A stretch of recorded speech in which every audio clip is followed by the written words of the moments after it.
here we are again, back in a blooming wheelchair for long distance. I thought I would just chat to you today about having a stroke, because I've had two now. So I'll just be a bit of chat really. That's my mother's old electric wheelchair, which has come in very handy. Unfortunately she's no longer with us. So my first stroke, you know, as you do, I've more than one. A bit tired today. Let's sit here in the bars and talk about it. Thanks to watch out yourself. So my first stroke, Friday the 13th of October 2017. This is 2022 now.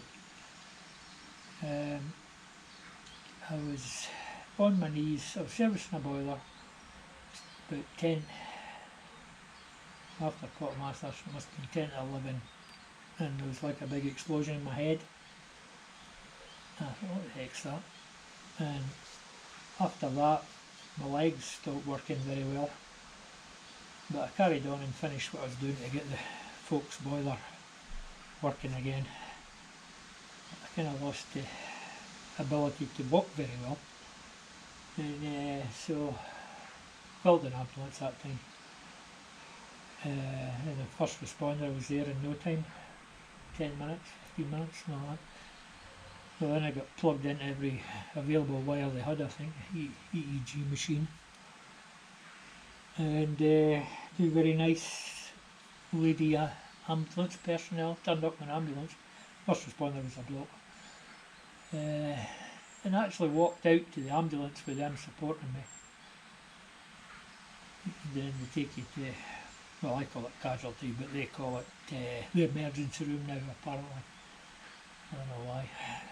Anyway, so this is long before COVID.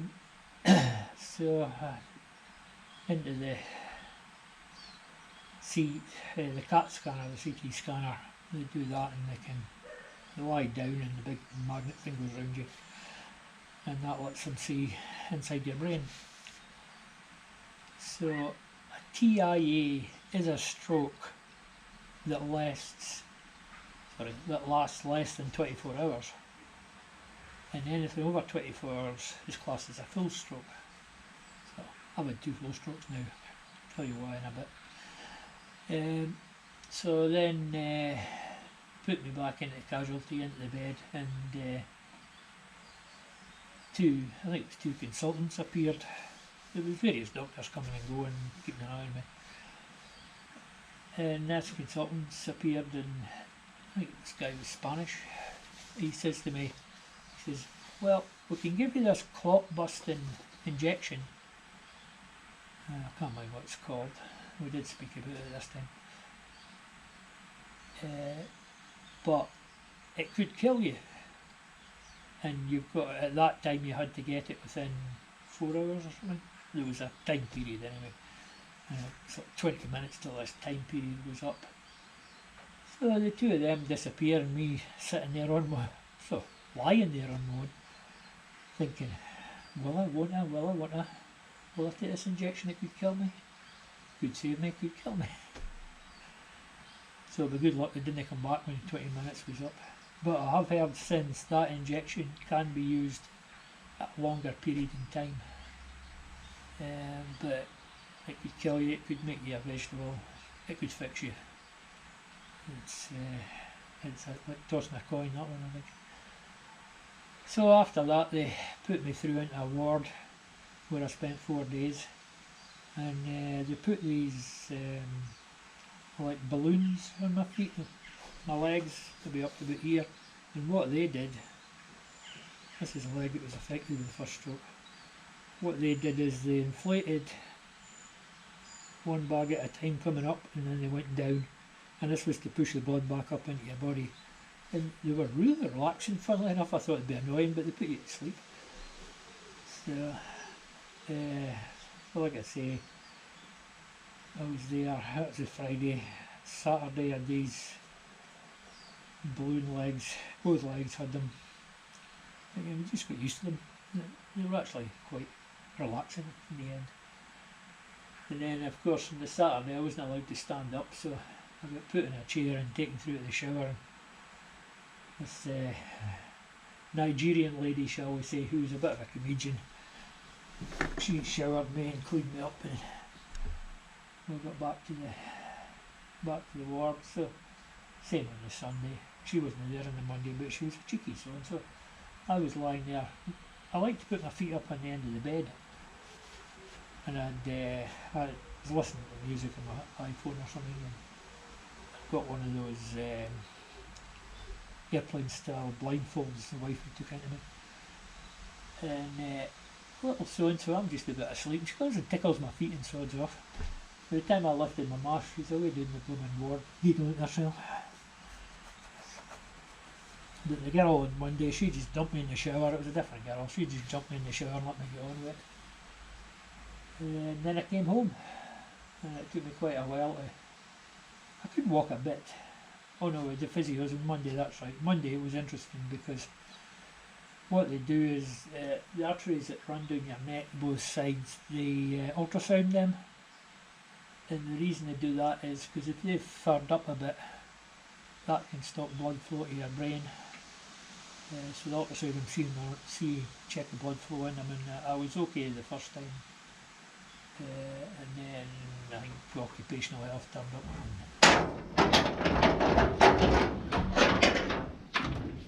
Just open this door again. I'll go back a sec. Oh, yeah.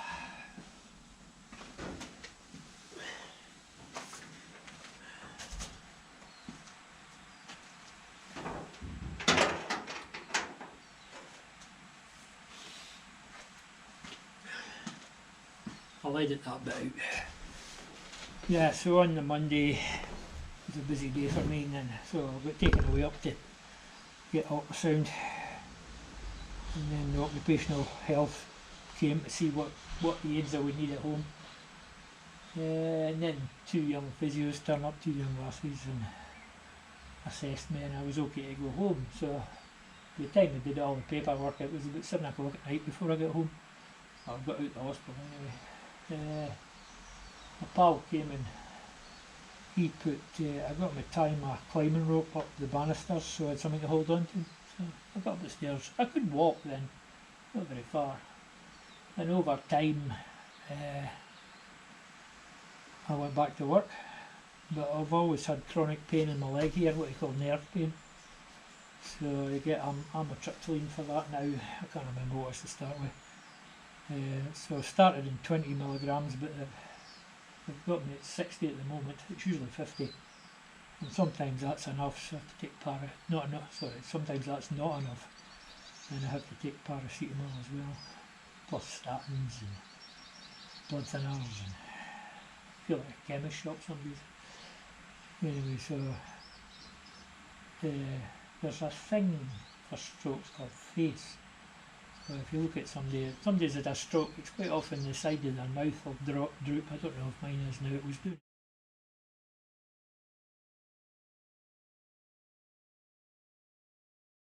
it the other day. FACE, F-A, ACT, C, I can't actually remember. You know, people with strokes often can't lift their arms above. I mean, people with strokes have strokes. Can't often lift their arms up. So there's things you can look for. Or if it's yourself, there's been a big bang in your head, that's a good clue. And in the ward, the stroke ward I was in, the worst people were the ones that didn't get found. I mean, I was lucky. I was working in a house and there was somebody there. But I mean, there was guys, it was a male ward, that's what I'm saying, there's guys there and they didn't get found for 10 or 11 hours, and they were in pretty bad states. So I mean, they would have never gone back to work. So that was 2017. So I've been doing quite well. I left about a year ago. I took a year off just getting some building work done, maybe seen videos about it. And so I've been doing it for a year, and then I went back lorry driving once I got my licence back, because when you have a stroke, you take your HGV licence away for a year, or a bus licence or anything like that, and your car licence, the first time I had to get the physio and the doctor to say yes I can go back, but this time they just told me 30 days, so that'll be the 23rd next month. I'll just go back in. I've got an automatic car, which is helpful. So I'm still taking, and they've changed my meds. We're just waiting to hear from haematology to see what blood thinners they want. They've got another med I take that can cause stomach bleeds. With some of the other meds I've got to be careful, so there's a limit to what I can take and can't take. So I'll tell you about the next stroke, which was the day after Midsummer's Day 2022, so that's 23rd. Anyway, I was sitting in front of my computer, and for some reason I went round, so I've got one of these swivel chairs, so it swiveled round, and when I come back my leg got caught behind me, and I got pins and needles in the back of my leg. I thought that's funny. So I thought, oh, it's pins and needles, it'll go away, you know. It didn't go away. And then spoke to a wife who was actually a carer and knows a bit of physio and that, so she started doing these physio exercises in me, and it didn't have any effect at all. So she went away to go somewhere in the house, and then I felt my face numb right down here. It's actually still numb. And then I thought, I know what this is, so I dialed 999 myself, and put me through the ambulance really quick. So I was chatting away with the ambulance woman and telling her what was wrong and that, and address and that. And then the line went dead at my end. I could hear her, but she couldn't hear me, so she was probably thinking I dropped dead or something. So I kept that line open and then dialed in my mobile, got another chap and explained what had happened. And within 10 minutes the ambulance crew was here, plugged into all the machines again. It's about, from here to Aberdeen, let's see, it's around 40 minutes or something like that anyway. So they took me to Aberdeen, and when they got to Aberdeen the blue lights went on, so that was quite good fun going through Aberdeen with the blue lights on. And because I was a stroke patient, I jumped the queue at casualty, and it was about, they got me in a wee cubicle thing, and I think half the staff appeared. There was training doctors, training nurses, consultants, the emergency room doctors, and there was quite a few of them anyway, so I ended up joking with it. And there was the nurses, of course, who do most of the grunt work, but they're always really good. And then, what happened then? I'm a bit slow today. So they plugged me into all the machines and things that record your blood pressure and your heart and oxygen stats and that. So blood pressure was up, which is to be expected. Not as high as last time, because I think it was 210 over 130 the last stroke, so that's kind of through the roof. This time it was, I think it was about half of that or something. It was above normal anyway. So they got me on a gurney, as it they call them, wheeled me through to the CAT scan machine again. That's the third time I've been in it. So anyway, so they did the CAT scan and went back to casualty emergency room. We'll just call it ER for short. We'll see if George Clooney turns up. So I'm back to casualty, as I always say.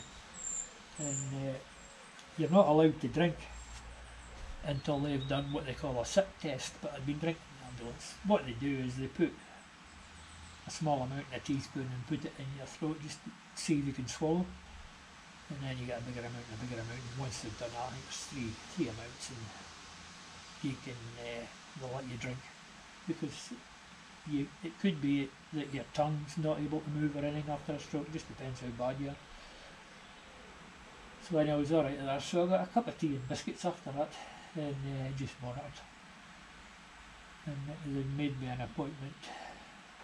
What time would this have been? Maybe about 11, 11:30, but I got an appointment at 2 o'clock to get the ultrasound done on my neck.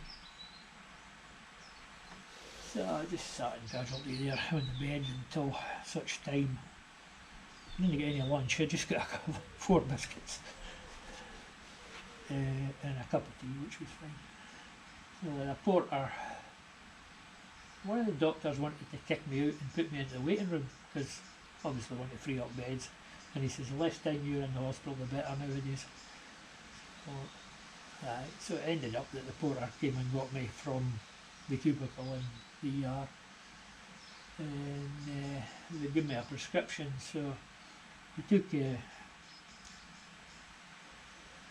roundabout route to the pharmacy in the hospital.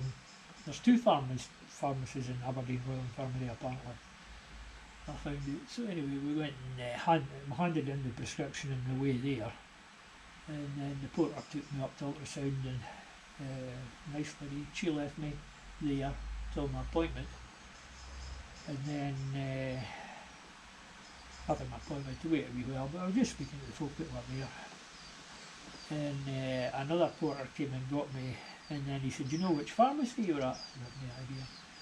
So I says, "Well, we'll try the one in the green zone." So on the way there we passed what I would call the Queen's Garden, because the Queen opened it about, it's a rooftop garden at the hospital. The Queen opened it, I think, 6 or 7 years ago. And I said, "Oh, this is the right one," because we're going past that garden. So anyway, we got to the right place and the prescription was ready. And the missus had come in for me, so they dumped me at the back door. And I just walked to the car slow. And usual bloke thing is that I don't want to sit down and do nothing. So I was in here pottering about. On the side of the only residual effects is I've been really tired today. I think I've had an extra 5 sleeps. I got up, went back to bed, and then a nap. I've had a few naps today anyway. Feel a bit tired. And this side of my face is still numb. Well, the best way I could describe it to you is if you've had an injection for the dentist and it's just sort of wearing off, you've got that numb feeling. Well, the whole side of my face was like that. And it actually went down my arm to about here at one point. But that went away, and I'm just left, it's 2 days later now, I'm just left with the side of my face that might never go away. You don't feel it unless you touch it. Of course, you touch it, don't you? So, the survival rate for people with 2 strokes isn't just brilliant. Sometimes now it's that brilliant for people with 1 stroke sometimes. So I'll be fine. So I'm going to potter about in the workshop here today. I'm trying to get my 3-jaw chuck back in my lathe, so I was messing about with it yesterday. I'm trying to get the best set of numbers I can. It's got 3 positions. I've got on the second one now last night, and I'll indicate it and see, try and get the best ones. I think I had it 0, 0, say west and east, and then north and south was 8 and 8 or something like that. It's an 83 pound chuck, it's not going to be perfect. And then we can put the jaws in and see what the best we can get with that. I've had that down to about 2 and 3. Excuse me. So the 2 things I'm using to get about are the sit-on lawnmower, which is good for rough terrain, and I've got the electric wheelchair there. I could walk, but I've been told not to. They just get a row if I start doing that. I can walk in the house. But I'd say the worst bit today is tiredness. They give me an extra 10 milligrams of amitriptyline for 2 weeks, so it could be that. Because I know a guy, he took 10 milligrams of his wife, he slept for 24 hours, and I says, "Well, I'm taking 50.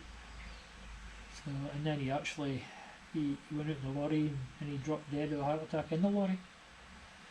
So, poor guy, I'm still here, broken, but I'm here.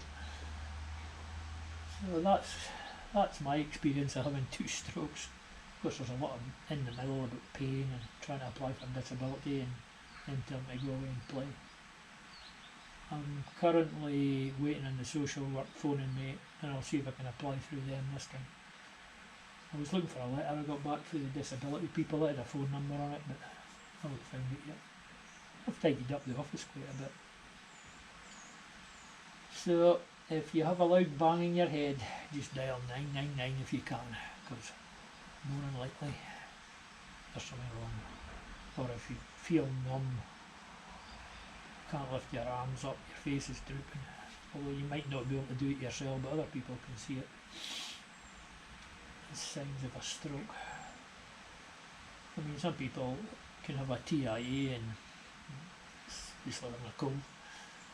Then the next poor buddy is wheelchair bound for life, or not compass mentis. So I'll do lollies and one word for it. I've been lucky so far in a way, like it's not affected my thinking or my speech. Yeah, you've two sides to your brain.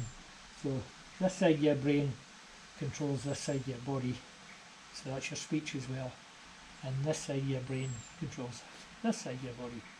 The first stroke I had was this side, so it controls this side. So I had no problem with speech. The one I had the other day, it was this side apparently. And the only, like I say, the only residuals I've got at the moment is I'm not walking too well, but that'll come in my numb face. The day after, the actual doctor from the ER phoned me to see how I was doing. I thought it was quite good, and he said the CAT scan had showed the original stroke wasn't doing any harm. Now it's just a black spot apparently, and the one I had, or the one I'm still in, it wasn't that big either, but I mean, it can be massive, these things.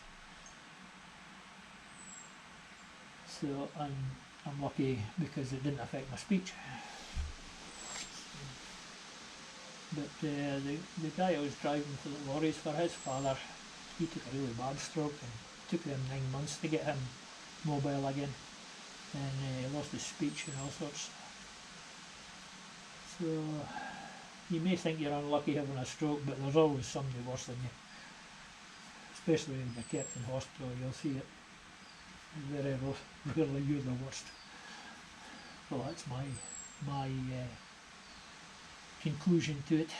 So I'm just telling you what stroke is really. Might be of interest to some people, but if you do have a stroke, don't push it. You may give yourself another one. That would be my best bit of advice to you. Just take your time, and I know I'm just sitting here itching to take the tractor to bits or something, but I know I shouldn't. It's like I say, I'm going to put about the lathe. That's a wee job in the tractor I could maybe do. So I've been told not to drive cars for 30 days, and I'll lose my HGV licence for a year, and then I'll have to have an extended medical. I'm just waiting a DVLA to send me a form to fill in. I have told them about it, because what's really annoying is after the last stroke, 2017, I waited a couple of years really, and I did the extra medical. So about 3 weeks ago I got a review in, a medical review, so I sort of filled all that in for them, and they wrote back to me about 3 days ago saying you're fine to keep driving, no problem. Issued my new licence, and bang, so that's me back to square one. But at least I could drive the car. I could drive a lorry up to 3.5 tonnes as well, 7.5 tonnes loaded, because you can drive that in a car licence in Britain. But I mean, I did have what we call a class 1, so that's articulated vehicles. Well, I can get it back, nothing happens to me.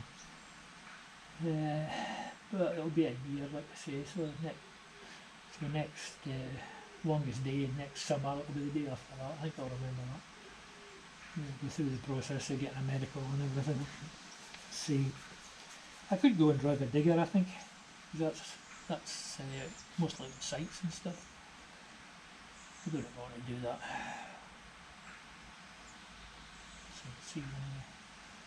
So there you go. That's my experience of having a stroke, but like I say, there's people worse than me. There's people you wouldn't even know they blinked. So anyway, being really overweight isn't good if you have a stroke. I know it's very difficult for people that are really overweight to not be overweight. It's easy to put on weight, but it's not nearly as easy to take it off. I know. I've been up and down like a balloon sometimes. So that's me little chat, and it'll go back to being the old bloke in the shed, doing stuff, I hope, for the next while. So, I'm still above ground, as I like to say. May not be any series content because I'll have to watch what I do. Nothing too heavy. So there's a couple of wee jobs I'll probably be doing. I'm going to try and hook the press up to the gravedigger, which is all a matter of connecting a couple of hoses in the right place, and we're going to try and make or mirror the bonnet catch for the Major here. I've got a second bonnet here. I'll lump over and let you see. Oh, jeez. A wee bit slow today. That's better probably. That's what happens, it comes and goes. So, believe it or not, that's a good bonnet. It's in a good clean. Oh, I'm losing my balance here. What I'm hoping to do is that. I'll leave it if I can get that one off, maybe. And then extend it. I might try and get that off somehow. Because what it does is the Major bonnets can lift from both sides, so they hook into each other. So that's a project coming up. We'll see what happens.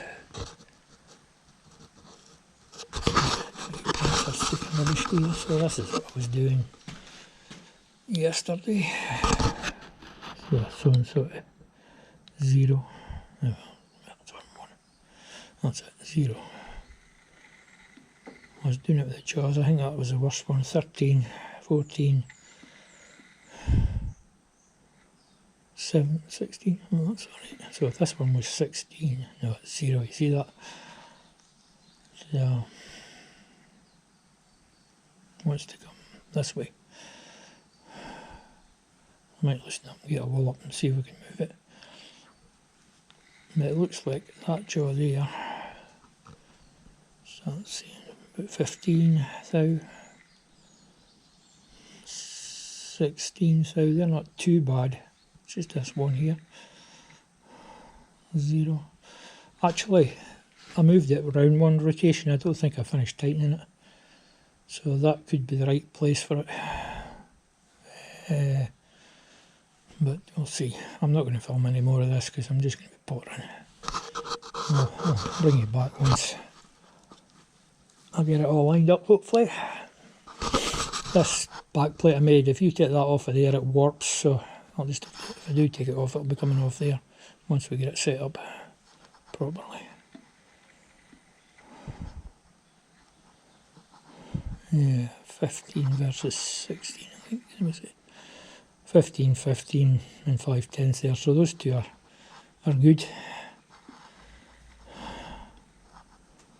So I want to come like 7/10 this way, 7/7 this way.